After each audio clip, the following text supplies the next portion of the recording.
Welcome to Back to Basics. Hi, I'm Avichal. In this episode, we will talk about the different patterns for Amazon FSx File Gateway to help reduce your latencies and costs. As you may already know, FSx File Gateway is used to extend your Amazon FSx for Windows into your data centers and remote locations and is managed from a single pane of glass in the AWS console. Now, let's look at a common use case. In this scenario, when you're in a multi-region setup and you want to reduce your access latency and cross-region charges for your files, you may use a FSx File Gateway. While a file gateway does support up to 500 active users per gateway, depending on the read-write patterns, you may actually require multiple such gateways to achieve the needed performance. In such cases, a common anti-pattern is to allow multiple instances of the gateway to have read-write access. FSx File Gateway for Windows does not support global file locking. Therefore, having multiple instances write will result in the last file write to win and other changes not being stored. This can cause changes written by clients to be overwritten or discarded.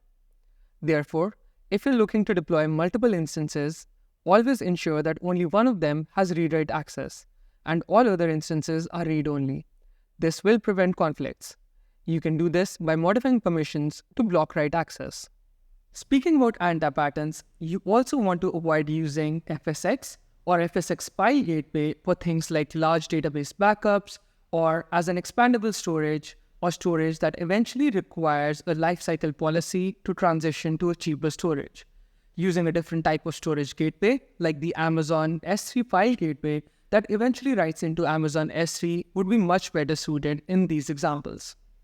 The same example and anti-patterns also apply in a typical scenario when the gateway is deployed on-premise. Now that we spoke about what to avoid, let's talk about some things you should do. Speaking about the same use case as previously, on AWS with multiple instances deployed, you're able to have a disconnected backup gateway in case the primary gateway goes down. Although this will result in an additional cost, it can help speeding up time to recover.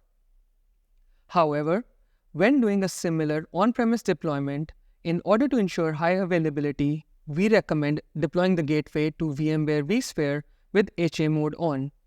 You can use the .ova file to do this. If your gateway goes down, VMware will spin up another instance, and typically that happens in under 60 seconds with no data loss.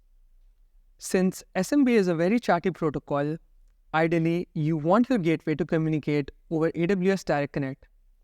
This will also help with lower latencies and reduce your egress costs. To ensure minimal disruption, deploy your Direct Connect in a high availability configuration or have a backup VPN in place. The next bottleneck could potentially be your network adapter, especially in situations where you have very heavy I/O. Therefore, always monitor your network performance and use high-performant network adapters. You want to use high-performance disks to get good read-write performance. Prefer using SSDs and NVMe controllers over standard HDDs.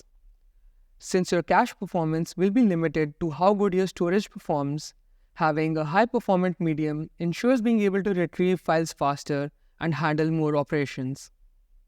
You also want to have separate disks for caches and gateway upload buffer to isolate read-write operations and improve performance. Even though your gateway does support up to 5 different FSx instances and up to 64 terabytes of storage, if you experience performance issues or cache limit issues, then use individual gateway for multiple FSx instances rather than using a shared gateway.